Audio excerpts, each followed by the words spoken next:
It's time to chat about all the books that I read in August and find out, did I break my dreaded summer reading slump?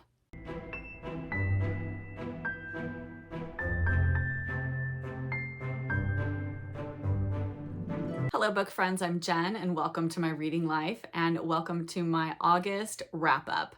I had a very good August reading month.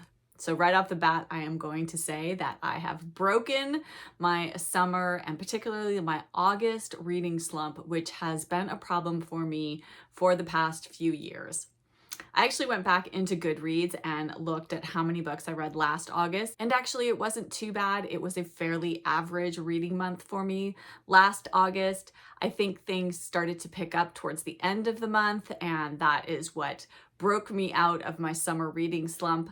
But this August, I actually read twice as many books as I read last August, which is very impressive. I had no idea I had read this many books until I tallied things up the other day, and I was shocked at how many books I read. But let us just dive right in because I have a lot to get through today. So grab your favorite beverage of choice and let's get into what I read in August. I decided again for this month's wrap up that I am going to go from my lowest rated reads to my top rated reads for the month. So we are going to start with some of the books that were okay, but not great for me. And the first book that I am going to share is CCEs Journal. This is by Joris Chamblain and Aurélie Neyret, and this is a middle grade graphic novel about a young girl named Cece, and she is very much into trying to solve some mysteries in her neighborhood. And I really wanted to love this. And I do have to say that the graphics in this are absolutely beautiful. That was definitely my favorite part of this. But I found this story to be a little bit lacking. I didn't really like the character of Cece, and I did not like her relationship with her two closest friends. It didn't feel real and honest to me, and I didn't like how much she was lying to her mother. I'm just not a fan of that in middle grade books.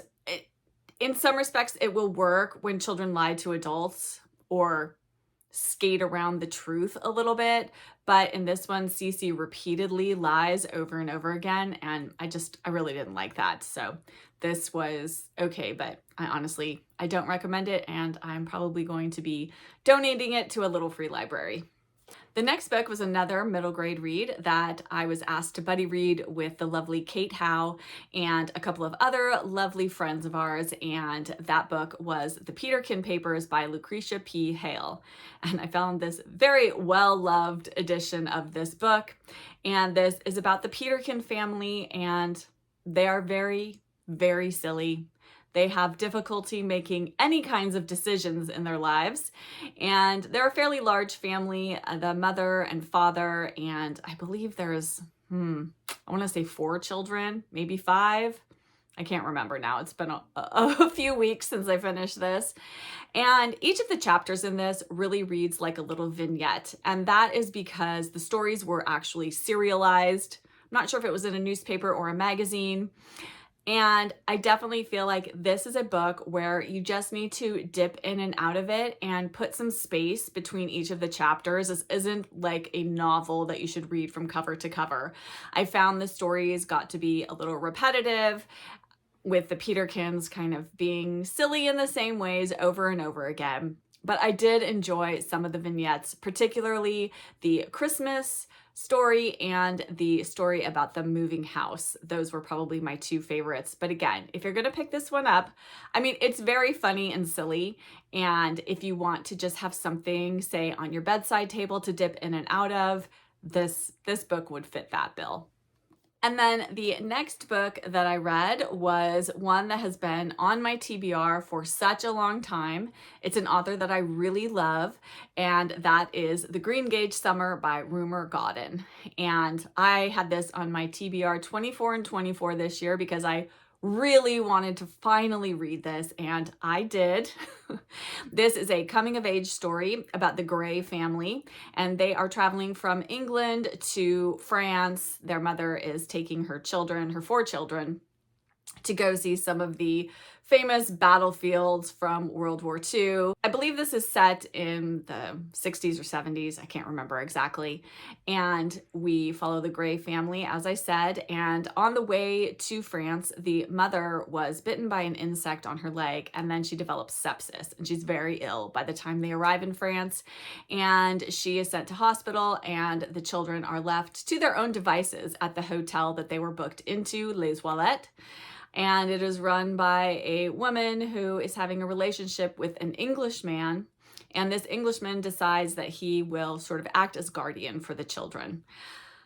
He's not the best guardian, and he develops a bit of an infatuation with the oldest daughter of the family, who is 16.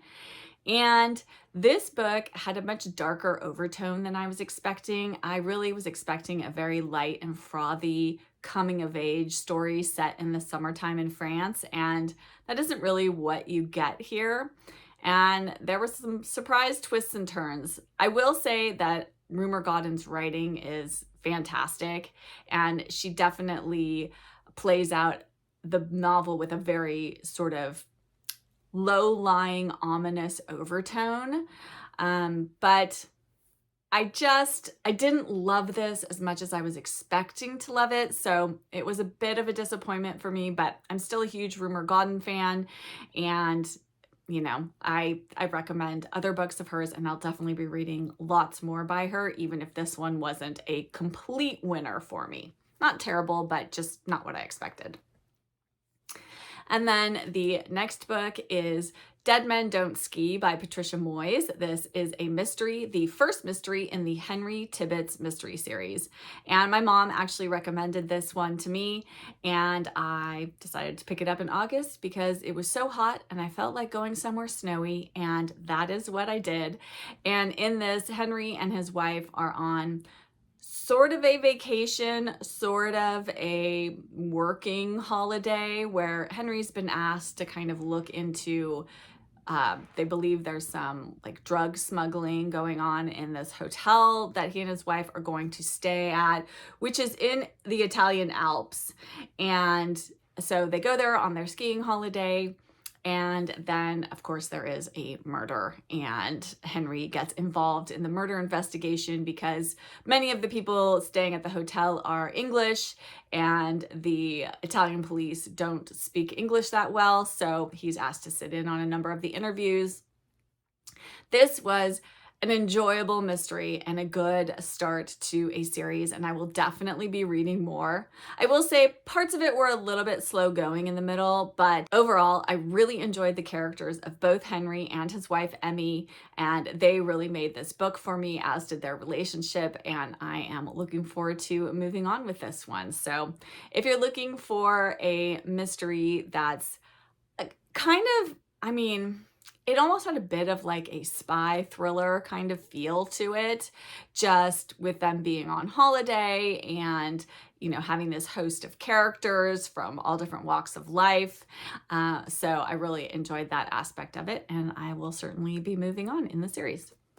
The next book is another mystery in another mystery series that I just love, and that is The Outcast Dead by Ellie Griffiths. This is, I believe, either book 7 or 8 in the Ruth Galloway mystery series. And in this one, we find Ruth is part of an archaeological dig because some bones have been found and some archaeological remains in an area where I believe there's going to be some development, but they have to excavate the site first before that can happen. And the bones are thought to possibly be the remains of this woman called Mother Hook, who was a Victorian murderess, and she had a claw-like hand because she lost her hand in an accident. And she's one of those characters, historical characters, that's used to kind of frighten children. It's that kind of a story. And then there is also a modern day mystery where there is a child who has died, and the mother of this child has also had 2 other children who have died in, you know, at a very young age, either in infancy or toddlerhood. And DCI Nelson is brought in to investigate and find out whether these children have died of natural causes or there is some other explanation. And then those deaths are tied in a way to the Mother Hook storyline as well. So of course he and Ruth cross paths yet again. And I did enjoy this one. I am not a huge fan of mysteries that involve the deaths or harming of children, but I was able to suspend my disbelief in this one, and just the way it was written, and I felt like Ellie Griffiths handled it in a way that was palatable to me. Not my favorite in the Ruth Galloway series, for sure, but I did like some of the personal developments that happen in this book, and I am looking forward to moving on in the series. And I always enjoy spending time with Ruth. She is one of my favorite fictional characters. Next up are two more middle grade books that I read in August, and I actually listened to both of these on audio, and I really enjoyed them both. The first was Goneway Lake by Elizabeth Enright, and in this we follow a brother and sister. They are going to stay for the summer with their aunt and uncle and their cousin, who's an only child, and it's just one of those perfect childhood summers where the kids go out and explore and they just get to be kids. But we follow the older sister Portia and her cousin Julian, and they discover this lake that is now empty. It no longer has water in it. It's become a bit of a swamp, and there's a small island in the middle of it. And on the other side of the lake, there are some houses, and they get themselves a little bit lost and end up going to ask for help and directions at one of the houses, and they meet this older woman and her brother, and they become friends with them, and it is all about what happens to these kids during this summer. And it is such a lovely, it just took me back to my childhood where kids have a lot of freedom to, you know, be gone all day from their homes without their parents worrying about them. And that's something that I think kids these days really miss out on, especially kids who live in urban and suburban areas like my son does. They don't really get to have that kind of a childhood, and I think that's really unfortunate, but it is what it is in this day and age, and at least we can go to Goneway Lake and return to those idyllic childhood summers. I highly recommend this one. And then the second middle grade book that I read and listened to on audio was In the Year of the Boar and Jackie Robinson by Bet Bao Lord. And I really, really enjoyed this. I wanted to make this one a priority because my son is going to read this book in class this year. And so I wanted to also have read it so that he and I can talk about it. And in this story, we follow Shirley Temple Wong, and she and her mother are leaving China to go join her father in the US. And he is an engineer, and he has been in the US for a while, and now he has asked for them to come and be with him. And so they do, and they end up in Brooklyn, New York.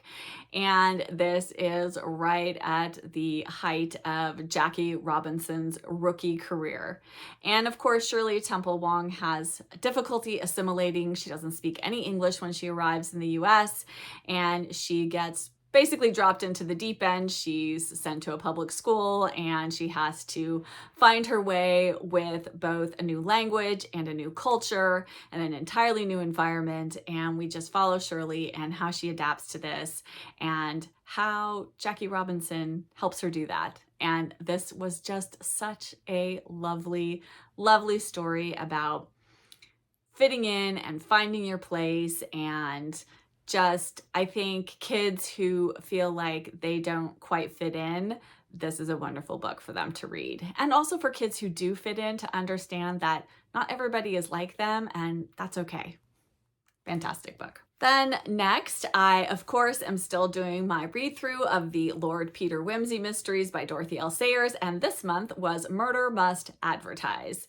And I thoroughly enjoyed this. So in this one, Lord Peter is actually undercover, and he is working at an advertising agency where a man has fallen down the stairs, and Lord Peter has been asked to look into this because the man's sister doesn't think that it was an accident. And So he gets a job at this advertising agency, which is really kind of fun. And I didn't realize before reading this that Dorothy Sayers herself had worked in an advertising agency, but you can definitely tell she has insider information into what that working environment was like. And I really loved all of the scenes in the advertising agency.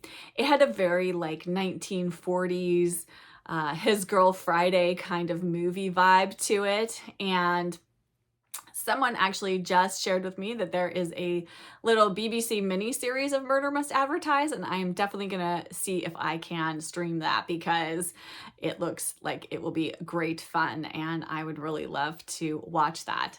I'm going to pause on my synopsis of this book and tell you right now I am going to share something that is a spoiler in this book because I have a question about the ending and I want to see if anyone here can help clarify things for me. So if you've never read this and you are going to read it, I'm going to put down here on the screen when you should return when the spoiler is over. So fast forward to that spot in the video.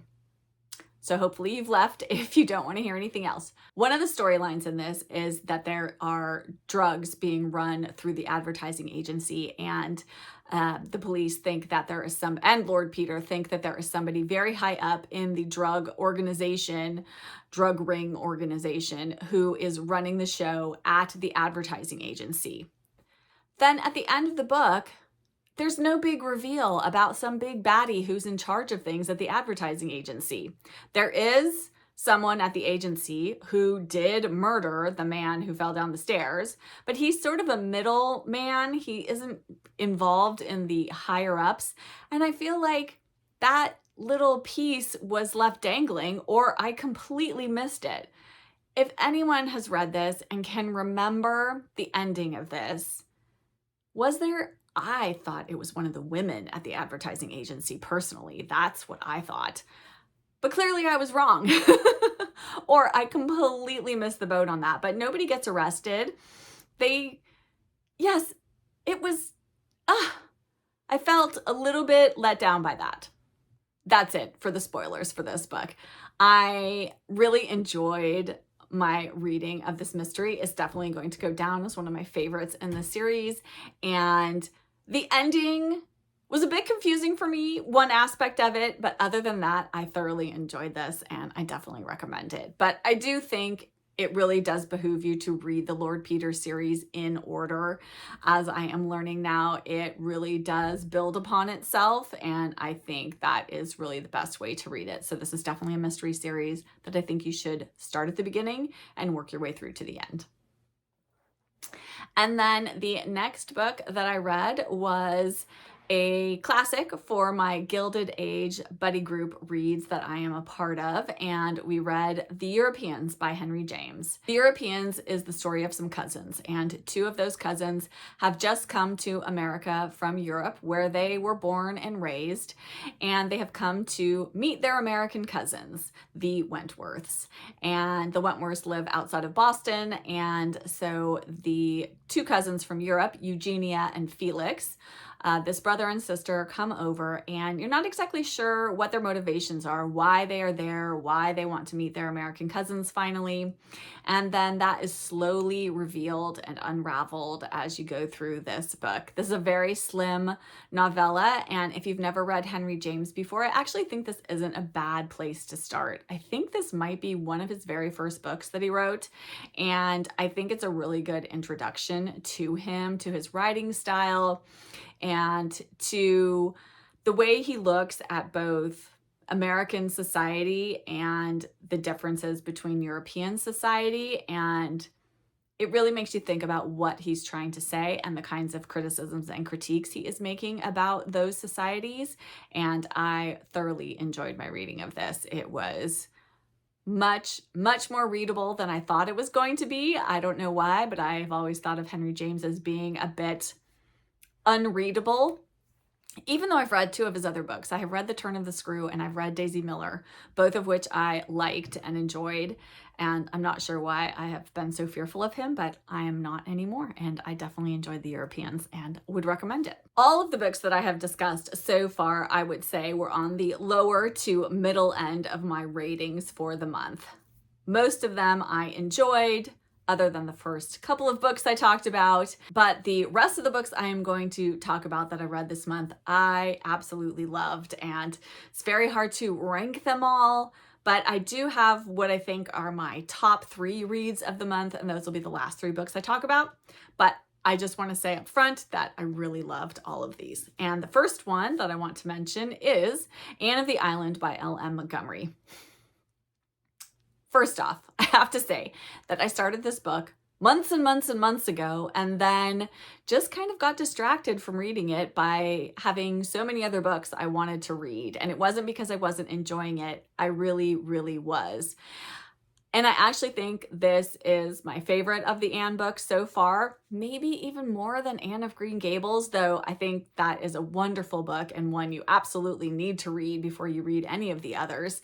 But I just really loved the storyline in this. I loved Anne at college and just her growth in this book and her being a little bit more of an adult. Maybe it's just because I'm coming to the Anne books as an adult myself and I didn't read them as a child, which I still can't believe I didn't read Anne of Green Gables when I was a child, but I never did. And I enjoy Anne. I don't, I think, have the same just adoration for Anne that people do when they have read her in their childhood. I have other books I feel that way about more strongly, but I really do enjoy them, and I'm looking forward to moving on in the series. But I really, really liked Anne of the Island, and it's actually a good book to read at this time of the year when it's kind of back to school, because there are lots of scenes of Anne at college, and that was a really wonderful piece of this book for me. And then the next book is another one that took me a little while to read because it is a chunkster, and that is The Annotated Emma by Jane Austen. And I buddy read this with my friend Elizabeth, and we started this for Jane Austen July, but then we finished it for Austen in August because with the annotations, this is really a hefty read. And we both felt like we wanted to spend a lot of time with the annotations and not rush through them. This was a reread for both of us, and I definitely would say, please don't read the annotated versions of Austen's novels as your first read through of Austen. Just get her novels and read them and enjoy them as novels. And then if you really love them, go back. And then I think the annotated versions really add a lot to the reading experience. But I just think you want to just read and enjoy her writing. And for me, the annotations definitely kind of pull you out of the story because I want to read the annotations as I'm going along. And especially because they are on the facing page. Oh, this isn't a good one. Here's one. So the text is all on the left-hand side and the annotations are on the right-hand side. So you can just quickly go through them as you're reading the text. And that is how I read this book. And I think I love Emma even more now that I've read it the second time through and had the annotations to help me kind of work through some of the things going on in the novel and what Austen was doing. And I just really love Emma's growth as a character. I think she is one of Austen's heroines who really has a wonderful character arc and growth in it. And I absolutely adored my reread, and it was so fun discussing this with my friend Elizabeth. And I can't say enough good things about this book and of course about Austen in general. And oh, please don't forget, I do want to mention that I am going to be doing Jane Austen in January, and we will be reading an Austen novel, and then I may also pick another retelling or a modern, take on an Austen novel as well to read in conjunction with whichever novel that we pick. Stay tuned. There's going to be a poll coming soon asking you all for your input in which Austen novel we should read. So if you are interested in partaking, that poll will be coming out very soon. Apologies that this is going to be such a long video, but I read a lot of books in August. Moving right along, the next book that I want to talk about is The Elusive Mrs. Polifax by Dorothy Gilman. This is the third Mrs. Polifax mystery. In this third installment, we find Mrs. Polifax off to Bulgaria this time. And of course, what starts off as a simple career errand turns into quite a bit more than that. And I just love Mrs. Polifax. I love following her on her adventures. She's very intrepid. She is very much just in the moment, living her life. And I think that is just one of the most endearing and wonderful aspects of these books. I will say, you 100% have to suspend your disbelief at this 60-something-year-old woman who has taken a job with the CIA. But once you have done that and you just are going to go along for the ride, these books are just good, clean fun, as people say.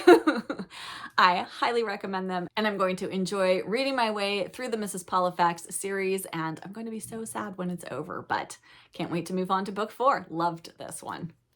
The next book is another book that I was reading for a very, very, very long time, and finally decided that this month was the month I was going to get this book off of my currently reading list on Goodreads, and that was Distilled Genius by Susan Branch. And this is a collection of life-changing quotations, and that's basically exactly what this is. She has all kinds of quotes that she has found to be life-changing for herself.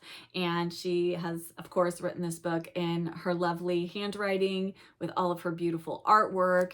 And this is just such a lovely book to dip in and out of. But I have had this book since 2022 when I saw Susan Branch live and in person, and she signed my book, which makes this so special for me.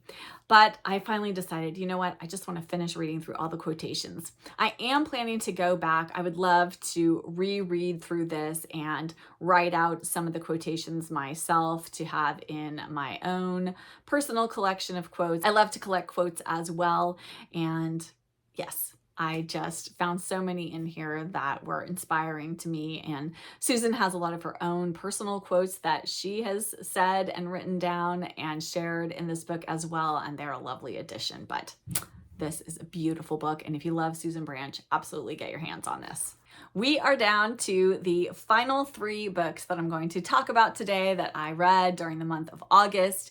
And these 3 are far and away my favorite reads of the month. And one of them is a reread, one of them is nonfiction, and one of them is fiction. And let's just go through them. Honestly, they're all equal to me in how much I love them for different reasons, and there's no way to rank one above the other. I absolutely love them all, recommend them all equally, and if they sound good to you, definitely pick them up. But the first one was my reread, which was the Cozy Reader Book Club pick for August, and that is The Shell Seekers by Rosamund Pilcher. I've talked about this book many, many times, but in this we follow Penelope Keeling. She is in her 60s, and we follow her and we go back and forth in her life from the present day back to her childhood, growing up, getting married, having her children, and we just see how she's gotten to where she is. The Shell Seekers refers to a painting of her father's. Her father was an artist and well known in the area where he lived, and she owns the Shell Seekers. It's one of the few paintings of his that she still has in her possession. Most of them were sold over the years, and it's just all about life and family and relationships and love and loss and just the beauty of a life well lived. And I love Penelope. There are characters in here I don't love, but I just love the whole feeling that Rosamund Pilcher evokes in this novel. It's so cozy to me. It makes me want to run off to Cornwall and live in Rosamund Pilcher's version of it. And I can't recommend it enough. It is such a wonderful, immersive novel. And then the nonfiction book that I absolutely loved this month, and I feel like it has changed my life a little bit, and that is Hooked by Sutton Foster. If you don't know Sutton Foster, she's best known as a Broadway actress. She was also in the TV show Younger, and she was in another TV show before that called Bunheads, and I have loved her in everything I've seen her in. I actually saw her on Broadway in Thoroughly Modern Millie, which was her breakout role, and she was amazing, larger than life. She absolutely sparkled on stage, and I'm so glad I got to see her live back before she was really famous. But I wanted to pick up this book because my friend Meg, who has just started a lovely podcast, which I highly recommend you all check out. It's called Meg's Reading Room. Her first episode just launched last week. And if you like my booktube videos, you should absolutely check out her podcast. But she recommended this book, as did my friend Michael, who is in the Cozy Reader Book Club. And based on both of their recommendations and high praise of this, I downloaded the audiobook from my library and I just whizzed through it in a couple of days. And Sutton talks all about her life. She talks all about her life in the theater. And she talks a lot about how crafting saved her life, as the subtitle says. And she was really into crocheting, and she's done cross stitch, and she's done art and all kinds of different crafty things. And I am not the craftiest person, but I do know how to knit, and I do love to cross stitch. It's something I do fairly regularly. And after having read this book, I am going to teach myself how to crochet. I bought myself a ball of yarn and a book and a hook and all of the little things that you need to get started crocheting. And I am going to be giving it a go this fall. So I loved this. I loved the whole tone of it. And it was co-written with someone else. She had someone help her write this and put it all together. But you can definitely hear her voice coming through in this. And I really just love learning more about her, and I really like how she discussed crafting and having that outlet outside of her other creative life. And I just found that really inspiring and thoughtful and helpful. And I had to get myself a physical copy of the book because I want to go through and mark some of the passages. And she just had some really lovely things to say, and I can't recommend this enough if you enjoy memoirs.